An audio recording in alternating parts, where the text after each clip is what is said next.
Okay, thank you everybody for being here. I think as you know, in the last few hours, we received confirmation of 2 presumed, and I emphasize the word presumed, positive cases of COVID-19 or coronavirus in Pennsylvania. Now I'm saying presumed positive for a reason, because the results have to be confirmed by the CDC.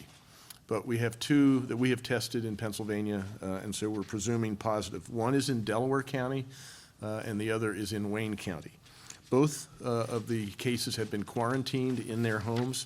And as you also probably know, the Bucks County 5 schools have been shut down by the superintendent and the health department there. So we're monitoring that situation in Bucks County. Our Secretary of Health, Dr. Rachel Levine, will give an update on all of this in just a minute.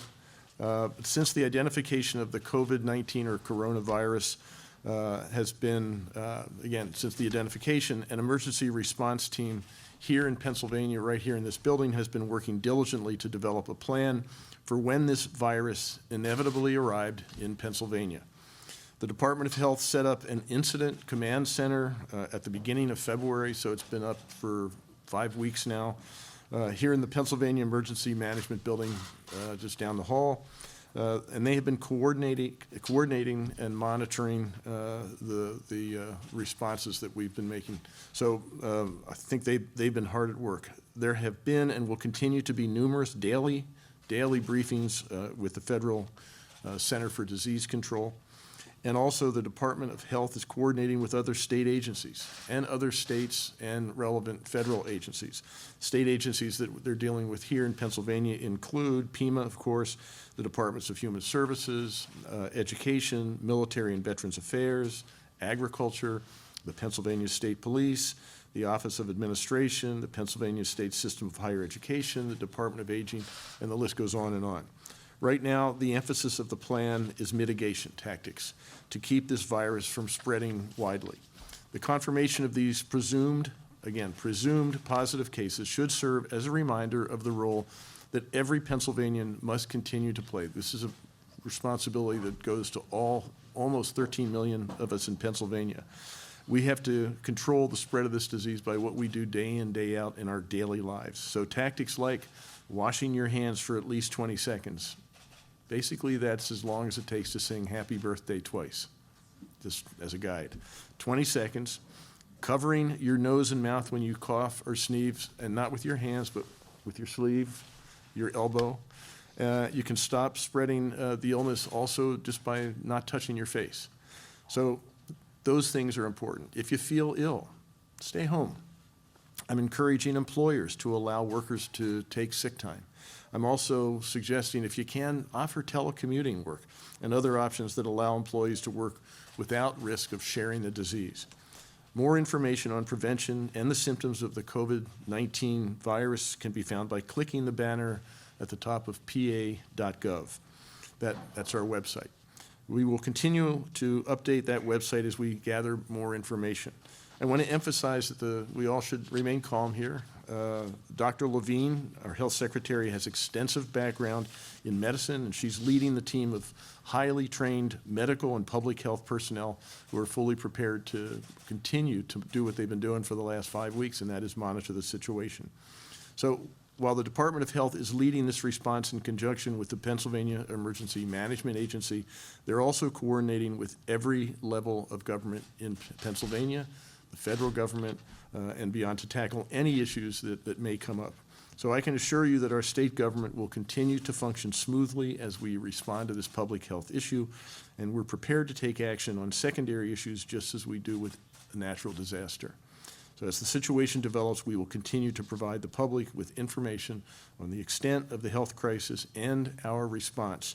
So again, please visit pa.gov and follow the banner link, or follow the Commonwealth of Pennsylvania's official Facebook or Twitter pages. So now I'm going to turn this over to Dr. Rachel Levine, Secretary of Health for the Department of Health, Pennsylvania. Dr. Levine. Thank you, Governor.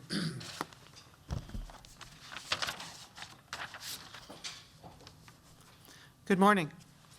Thank you for attending our latest update on the 2019 novel coronavirus, or COVID-19. As Governor Wolf has said, we have 2 individuals with presumed positive cases of COVID-19. They are both at home, they are in isolation or quarantine, and at the same time, they are in good physical condition. We also are aware that 5 schools in Central Bucks School District have closed out of an abundance of caution. We are working with our partners at the Bucks County Health Department and School District, and at this time, however, there are no confirmed cases in Bucks County. And the situation there is actually not related to any Pennsylvania exposure. It is not related to the 2 cases that we're discussing. We are working with our county and municipal health department partners to continue to test individuals that meet criteria for testing for COVID-19. Importantly, we are able now, as we have been reporting all week, to do testing for COVID-19 at our state public health laboratory in Exton, Pennsylvania. We are continuing to increase our testing capabilities at this state laboratory, and we are also aware that commercial labs are coming online to also begin testing. Our Pennsylvania response teams include our colleagues at PEMA, Pennsylvania Emergency Management Association, the Hospital and Health System Association of Pennsylvania, HAP, the Pennsylvania Medical Society, all of our courageous first responders, our county and municipal health department partners, and, as the governor mentioned, state, federal, and local partners. And we are all prepared to deal with disease outbreaks, including this one. We expect more cases to be confirmed in the upcoming days and weeks. And we want everyone to take action to help prevent the spread of this novel coronavirus, COVID-19. We will continue to update our website and have the latest information, tips, and preparation checklists on our Department of Health website, health.pa.gov, for you to use. Now, since the start of the flu season, we have encouraged Pennsylvanians to try to limit and stop the spread of diseases by washing your hands, as the governor said, for 20 seconds with warm water and soap, saying happy birthday twice, covering coughs and sneezes into your elbow, cleaning surfaces, not touching your face, because that if you touch a surface where there is a virus and then touch your face, that can theoretically lead to you getting sick. And please, if you are sick, stay home. Those are the same healthy habits that we have been talking about all flu season. And people and families and individuals should continue to practice those to protect your family and yourself from the spread of this virus.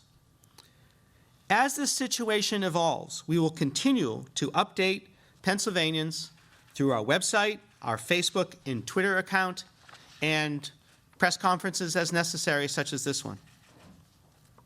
It is very important to remember that the most accurate and timely information regarding this outbreak is available through the governor's website, through where you can click to ours, the Department of Health website, as well as the website for the CDC,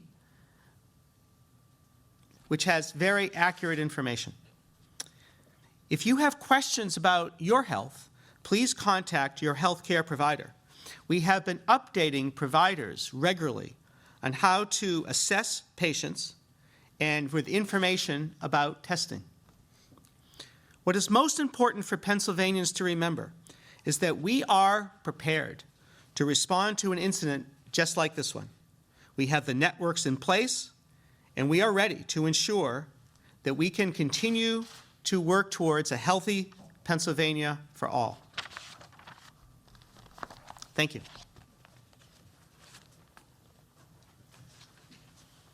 Now, all of us would be happy to take questions. Yes? Governor, can you talk a little bit about how these cases were discovered, how they came to the attention of hospitals or doctors or the Department of Health? Yeah, Dr. Levine, do you want to? Sure. So, again, we are in full incident command, and we have been for 5 weeks. And so our teams are in contact with hospitals, with healthcare providers, and through that network, we became aware of these patients. They were assessed by their doctor. Tests were performed, and then sent to obtained, then sent to our laboratory, and then turned out to be positive. Can you discuss any of the details about how these people were exposed to it? So at this time, I think that you can understand for their confidentiality, we're not discussing specifically how they were exposed, and we don't want to say who they are, et cetera, because that's, according to our regulations, that's confidential information. Yes, sir. But were they traveling? Were they coming back from any of these countries, or this is a community spread? Or So these were not community transmission or community spread in Pennsylvania. So it's important to remember what that means from a public health perspective. Community transmission means that they are that people can get sick and they're tested for COVID-19, and we have no idea how they were exposed. This is not community transmission. So it was through some travel. Were they coming back from China or elsewhere? And can you provide a rough timeline of how long they've been back in Pennsylvania? So we're not going through those exact details right now. But what happens now is that we will do contact tracing. So we know who these individuals are. We know their history in terms of how they contracted the virus. And so we will now be going systematically through contacts and assessing those who've been in contact with these people, doing appropriate testing, and then contacts will be quarantined for up to, if they've had personal contact with this patient while they could have been sick, then they will be quarantined. So that's how this has gone in other states and how it will continue here. Dr. Watkins, is there anything else you'd like to add to that? No. Thank you. Dr. Sharon Watkins is our state epidemiologist. Ray Barasansky here is, of course, our Deputy Secretary for Public Health Prevention and Community Protection and Response. And, of course, Randy Padfield, our Director of PEMA, and Secretary of Education here. Yes. Dr. Levine, there's been some talk about the cost of a test. People worry that they might get hit with a big bill. You mentioned commercial labs beginning to test.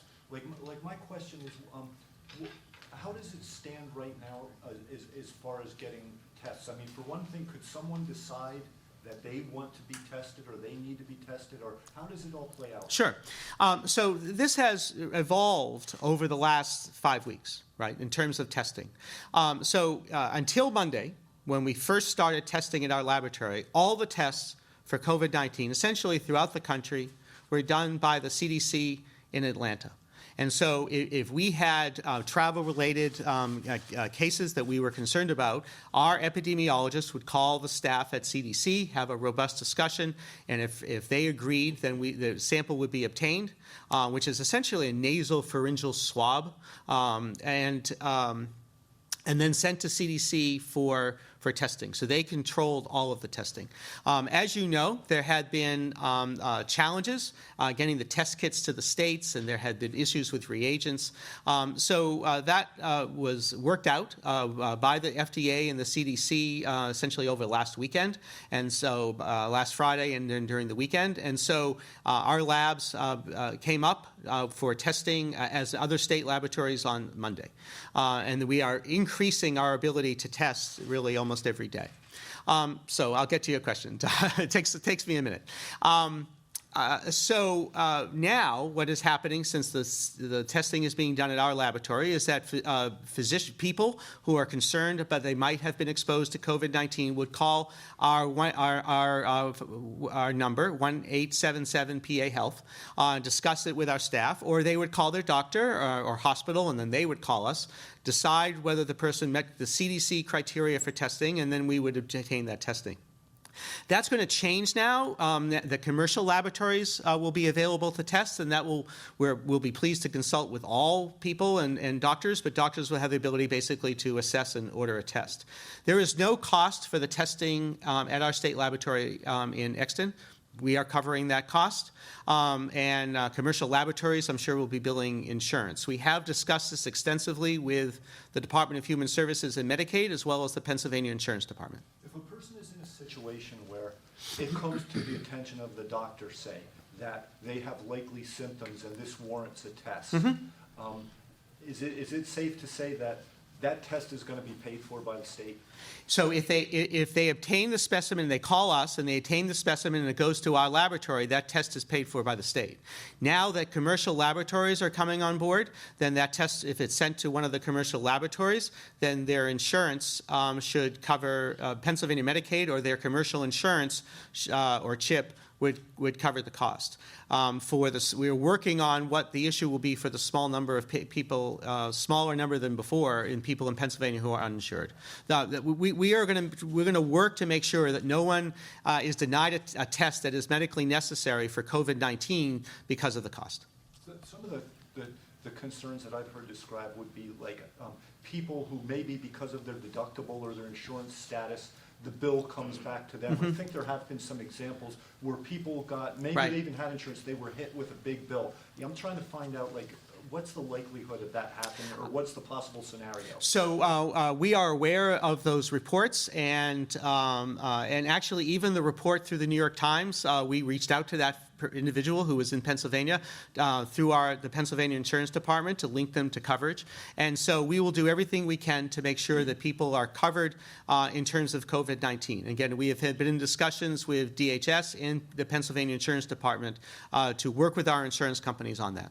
Governor, is there anything else you'd like to add? No, I think that's covered. Dr. Levine, Wayne County and Delaware County Sure. are big places. Can you be more specific about where these people live? No, so we will not be more specific because we do not want to break their confidentiality. So we're not going to post a Google map and then say, ooh, they live there, right? I didn't ask for a Google map, but Yeah. I am asking for a little bit more detail. No, we will not be releasing more detail. But we are tracking the patient's contacts as per all the CDC's guidelines and all public health guidelines. And what does a self-quarantine or home quarantine involve? I mean, and what do you do about family members? Sure. So if the patient, with these two individuals, they will be quarantined at home, and their close contacts will be quarantined at home as well. Dr. Watkins, do you want to expand about the home quarantine? Sure. We ask individuals to stay at home and to monitor their health. They are not to be going to work or to school or to go out in public or to use public conveyances. And then we work with them about social distancing from their family or anyone they need to interact with in the home. Is it illegal for them to go out? For these two patients, it would be illegal. We have a legal quarantine. It would be illegal to go out. Yes, sir. I think there was somebody over here. Yes. Just for general demographics, are these two people adults, elderly, children? So they are adults. We're not going into any more demographic detail, but they're not children. And for perspective, Sorry to interrupt. okay. For perspective, I mean, how many people in Pennsylvania have been tested so far? So we're not going with this specific number, but we have been following all of the guidelines from the CDC. Again, until Monday, you can only test by calling the CDC and getting it approved. And so we are now continuing to follow the CDC guidelines. But now that we can control our own testing, our expert staff is talking with physicians about liberalizing that so that we can make sure that we test all appropriate people in Pennsylvania. Yes. Hi, why don't you want to go into how many people have been tested and basically how close are we to a backlog? So we do not have any backlog. Okay. Of testing. So again, this is according to our regulations in terms of individuals' confidentiality. Has to do with our regs. So we're not, I know other states have identified a PUI, a person under investigation. We're really not identifying that, but we are telling you if it's positive. But it's a good point to point out, we don't have a backlog. And we, the secretary and her team have been working diligently to make sure that there is plenty of capacity to do the testing that's required. So that's central question, I know for the press, certainly central question for me, and also it's something that the command center and Dr. Levine have been taking very seriously. There's no backlog of tests. Early in the week, it was said that you were able to do 6 per day. Mm-hmm. What are you up to now? Sure. Again, we've been increasing our capacity every day, and so we can do 20 to 25 specimens per day today, and by the weekend, we'll be able to do 125 to 150 specimens. Again, specimens can also be sent to the CDC, so if there was any concern about a backlog, we could send it to the CDC, but now that commercial laboratories will be up and running, there will certainly be no backlog of tests. In terms of a state of emergency, I know several other states have declared it. How close are you planning on declaring Yes. one? Or The how governor close will are you? answer that. Yeah, as you know, Pennsylvania does not, at this point, have a health emergency declaration. So I will later this morning be signing a generic disaster declaration. The hope is that the legislature, when they come back, will actually give me the ability to do I've been asking for this for some time, to specifically call for a health emergency. But in the absence of that, I'll be declaring a disaster, making a disaster declaration, we call it, here in the next hour. So it sounds like you're saying that you would prefer to do the health declaration right now? Absolutely. What would be the main effects? The different, first of all, a disaster declaration in Pennsylvania does not carry with it funding and things like that, but it gives us the ability to work across agencies and do things that we've done, like with the opioid epidemic. In Pennsylvania, there's only one type of disaster declaration, and it's very broad, it's very generic. I have been calling for a health disaster declaration ability so that I can focus on things having to do with public health emergency, which is what this is. So in the absence of that, a general declaration just simply gives me the ability to do a lot more things than I really need to do with the health declaration. It's fine. It accomplishes the same purpose. I'm trying to do this for the right reasons. It would just be, I think, a little more appropriate to have a health emergency declaration capacity. And that's not something they can do in the very short term, they'll give you that ability. They could. Could they? Yeah. They're coming back next 2 weeks, I guess. So. Okay, so you will ask, you plan to ask? Oh, yeah, and I think there is a bill that's actually, has been before a year or so ago, a bill passed the Senate, got held up in the House. So there's legislation out there. But in the absence of that, I have the ability right now to declare a disaster declaration. I will do that. Anything else? There are two strains we now know of COVID-19. When we're testing, this might be more a question for Dr. Levine, but when we're testing, are we testing for that distinction? We know one is a lot more aggressive than the other. Thank you. Actually, I'm going to ask Dr. Watkins to answer that question. Hi, those news reports are emerging, and we have seen those, but in Pennsylvania, we are not testing for strains. And we can get you that information whether CDC is at this time. So CDC may be testing. Maybe. We can get that information for you.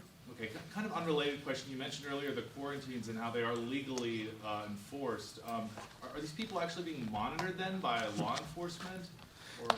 So we're not monitoring with law enforcement. They're voluntarily quarantining, but that does have the force of law for these two individuals, for these two patients. And so we'll be monitoring them pretty much daily by phone to make sure that they're not getting sicker. If they're starting to get much more ill, then we will arrange them to get the medical care that they need. Dr. Watkins, anything else about that? Voluntary quarantine, then.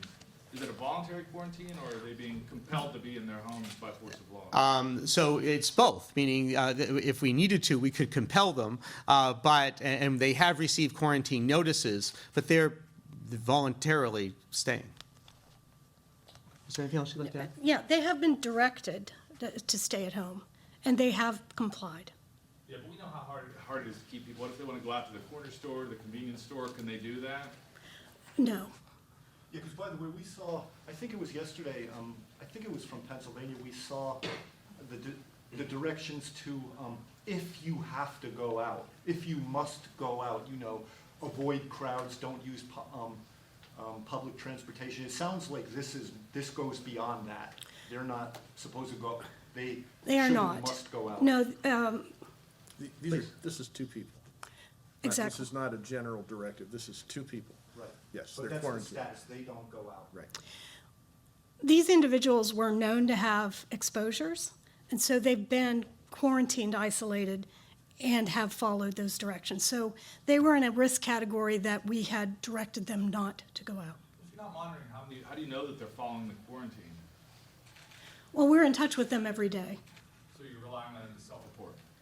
We are relying on them to self-report. Would this be the path going forward as more people end up with COVID-19 in Pennsylvania? You're going to rely on them to self-report that they're self-quarantined? So that's the standard from the CDC and what all other states are following. So I'm not aware of any state that is, placing guards on anybody's houses. So this is the standard that has been followed since the United States has had its first case.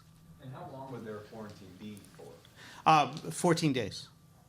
And are they in the middle of them, or they just started it now? We're not going to go into detail about the two specific patients, but all the quarantines are for 14 days. Yeah. In terms of testing, how confident are you in your testing? I know there have been reports of some people testing negative twice and then the third time they're positive. Well, so we are very confident about our testing. I mean, we're following all of the CDC and FDA guidelines in terms of testing. We have a great public health laboratory, so we're very confident about the results. Two things, though. If someone is asymptomatic and they're negative, there's at least a 5-day incubation period until symptoms might develop and they might start to turn positive. So that incubation period is about 2 to 14 days. And so if they, if someone in another state had been tested and it was negative, that could have been part of the incubation period, and now it tests positive.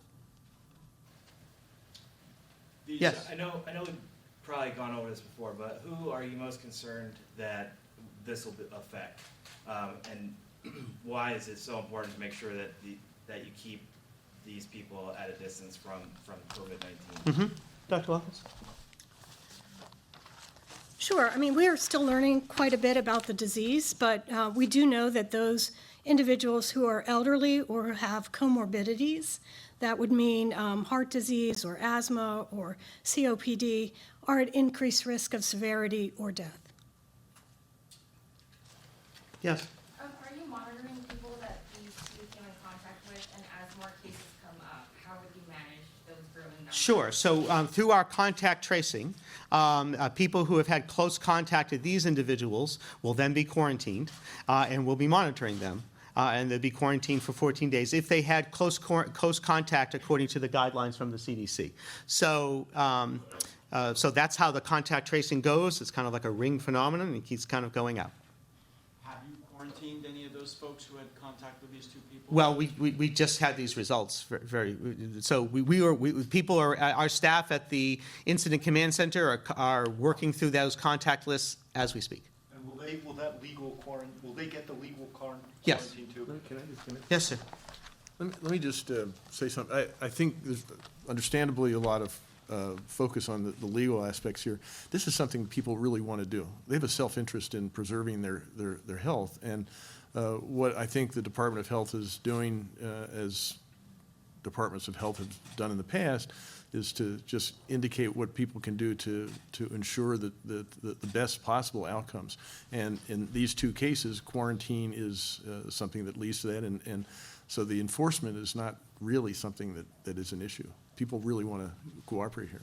Yeah. It would be an issue if somebody, trying to imagine where it could be an issue, I think maybe with somebody that really felt they really needed to go to work, or they had some responsibility that would make them want to follow the guidelines of yesterday, say where, okay, if you must. Yeah, I think you could probably come up with some example of somebody who might want to violate their own self-interest here. But again, I think the biggest thing working for all of us is that everybody wants to maintain their health. And what we're doing here with the Department of Health is trying to give them ways to do just that. But the thing is, though, I understand that their self-interest, their own health, but I'm thinking in terms of the risk to other people, like if they would just feel like they have to go out.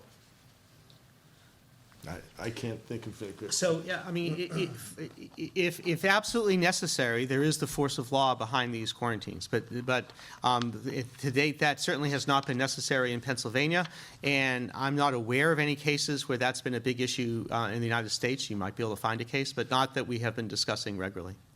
Were these tests confirmed today? So the tests were done today, and we're positive. They're now being sent to the CDC for confirmation. So that's why we're saying a presumed test. The CDC guidelines is that all positive tests in the United States, the samples are then sent to the CDC for their lab to confirm it. I have not heard of any tests that have been positive in the States where the CDC has not confirmed it. And I may have missed this detail about the quarantine, but so they're at home quarantined? That is correct. Are they apart from their families? So what Dr. Watkins has said is that we ask them to practice social distancing and keeping a certain way apart, certain number of feet apart from their families, but they're not separated from their families. But their families will need to be quarantined as well. Yes? I don't know if you mentioned this, but how long were they out in the world innocently while they were? So we're not really going over the specific information about these specific patients, because again, when people know them, they'll be able to track down who they are, and that violates their confidentiality and our regulations. Doctor, do you have any indication that these two people were in large crowded settings of people, in a school building, at a concert, anything like that? That is of great Dr. Watkins? concern? No, we are aware that one case traveled extensively in Europe, and including to level 3 travel warning countries, and did not move around in Pennsylvania upon return. We're also aware that one of the cases had exposure to a confirmed case in another state, and we became aware of that right away, and they've been in isolation or quarantine. So the exposure in Pennsylvania, you believe, is relatively limited? It's under investigation, but we think not at this time, but it's under investigation. I might be wrong. Isn't that called community spread if they get it from someone else in another state, and then they or is that? That's not. So what state were they in? We're not releasing those details. But it doesn't make, I understand it doesn't make sense just in terms of using language, but the term community spread has a specific public health meaning, and it doesn't meet that criteria. That would be like here in Pennsylvania or in this. That's it. That would mean that someone pops up positive and they have no travel history, they have no known exposure, and we have no idea how they got it. That has happened in California, in Washington, and I believe in Massachusetts. But that's not what these cases are. So we have no known community spread in Pennsylvania, the way community spread is defined by public health officials. And then just here we are, now that we know this, we're about to declare a disaster emergency. What's going to be done differently today at hospitals, with EMS providers, with the people who are dealing with things aren't. I mean, well, in terms of we'll be doing extensive contact tracing for these patients, so all of that is going to proceed. But the rest of our emergency preparedness is going to continue as it was, and we've been doing this for 5 weeks. I think that's the point. And what Dr. Levine just said is the point. We've been doing this for 5 weeks now, and there are really 3 prongs to this. One is to make sure that the Commonwealth of Pennsylvania, the citizens know that we are monitoring this, that we are daily, hourly, all the time, looking at this. The command center has been up and running for 5 weeks now. So we are monitoring this. We're stockpiling the things and building up the capacity to do whatever we need to do. And the testing is one of those things that you brought up. I think one of the concerns early on was that there was a limited capacity to test. We have been working assiduously on that, and I think the department has done a phenomenal job. And just the understanding that we will do what it takes to make sure the Pennsylvanians are safe. We've been doing that for 5 weeks. This is no different. We weren't sure, we didn't know when a presumed confirmed case would arise, but we were pretty sure it was going to happen, and it has. But we were ready for it, and we'll continue to do what we've been doing. And Governor, just to follow up on that, I know this is all costing money. How dependent are we on that a piece of that federal funding, the $8.3 billion that they're trying to get? Well, that doesn't happen, then what do we do? We have funds internally that we've taken steps to make sure that we have resources here in Pennsylvania. That's how we've been able to get new equipment. That's how we've been able to make sure that we're stockpiling the things we have to stockpile. We have the resources here, and if we get help from the federal government, that'll be great. Yes. And just going forward, if and when there are more presumed or confirmed cases, how will you be kind of releasing that information to the public so they know, you know, We- what we- counties and how that works? We want to be transparent. That's why this happened this morning. I got a notification this morning at about 6:15, I think. And we are here a few hours later. And we'll continue to make sure that we're as open and transparent as we can possibly be. Anything else? All right, thank you very much. And thank you, everybody.